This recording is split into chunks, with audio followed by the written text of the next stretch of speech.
So the Russian president, Vladimir Putin, says he isn't trying to ignite a new Cold War. But Putin is touting Russia's new invincible nuclear-powered missile that is capable of hitting anywhere in the world, according to him. Putin showed a video as proof, simulating Russian missiles apparently raining down on Florida near the president's Mar-a-Lago estate. Our next guest is skeptical of Putin's claim about his capability, but has real feelings about his intentions. Joining us now is General Michael Hayden, former director of the CIA and NSA under President George W. Bush. Sir, always a pleasure. Thank you. Nothing subtle about that, General. No. Missiles, accurate or inaccurate about the capabilities, right down on Florida? I mean, is that... Actually, that's one of the stunning aspects of the demonstration yesterday. That they would actually use an absolutely recognizable part of the United States to show where the targeting was. I mean, look, we'll run out our videos to explain capabilities and new capacities, but they're usually generic. They're not going after a particular country for that very reason. You don't want to be seen doing that. Clearly, he wanted us to see that. Now, ordinarily, someone like you says, in the face of this kind of provocation, let me handle it. President should ignore this. However, can you think of any other inimical actor that would do something like this and not get an immediate response from President Trump? Can you imagine if North Korea did this, or China, or anybody that he has gone after in the past except Russia? So the norm, as you suggest, is we're telling the president, we got this one, big guy. Right. We'll go ahead and comment on this. You keep your powder dry. We'll bring you on when we need you. And then you don't have the president mixing it up with every offense that real or imagined that takes place. President blows right through that kind of advice. And now you've got this kind of an offense, which really feels like Kim Jong-un rhetoric and stagecraft here coming out, and the president's not commenting on it. So what you've got is the delta is not that he does it all the other times, it's that he won't do it for this one. Why? And people draw conclusions from that. No, look, I'm not saying that he should provoke I don't know, Putin. of course Nobody not. wants any kind of escalation. Yeah. We've had enough of that. But how do you explain his reticence to go word for word with this man when he does it with everybody else? Yeah. So there's no logic that explains it. I don't know what created the dynamic, but we saw it during the campaign, right?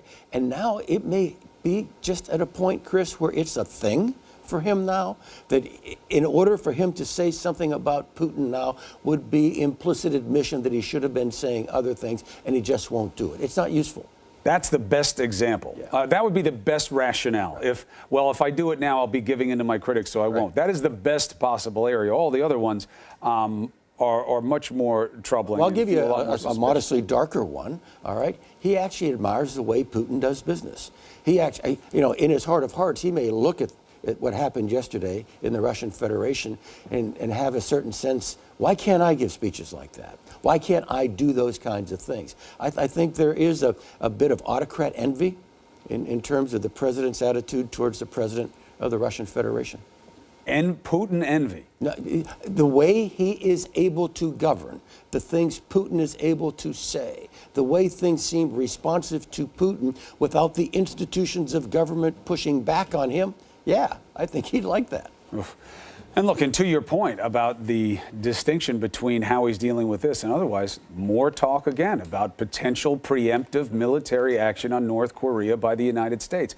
Do you think that that is likely, and would you believe that that could be successful in any circumstance? I don't think it's likely, and I have less confidence that it would be successful. I think the language we had here, Chris, that generated this most recent threat was if they showed the capability of the missile and the weapon, the capability of. You and I have been talking about this now for over a year and trying to parse out the language. Mattis has been very careful. Mattis has talked tough, the Secretary of Defense, but he's talked tough about the threat. If they threaten America, if they threaten America's friends. And it puts our response in a fairly narrow, fairly easy to define lane. Occasionally the presidents talk like this, not about the threat, not about the threatened use, but simply the existence of, the capacity to. And this most recent statement is over here. And that really, to me, is unsettling on a whole lot of levels. Now, that goes to the finesse of message and the methodology and the sequencing that's involved. Those are terms that you've put into my head in terms of relevant aspects of this kind of planning and strategy.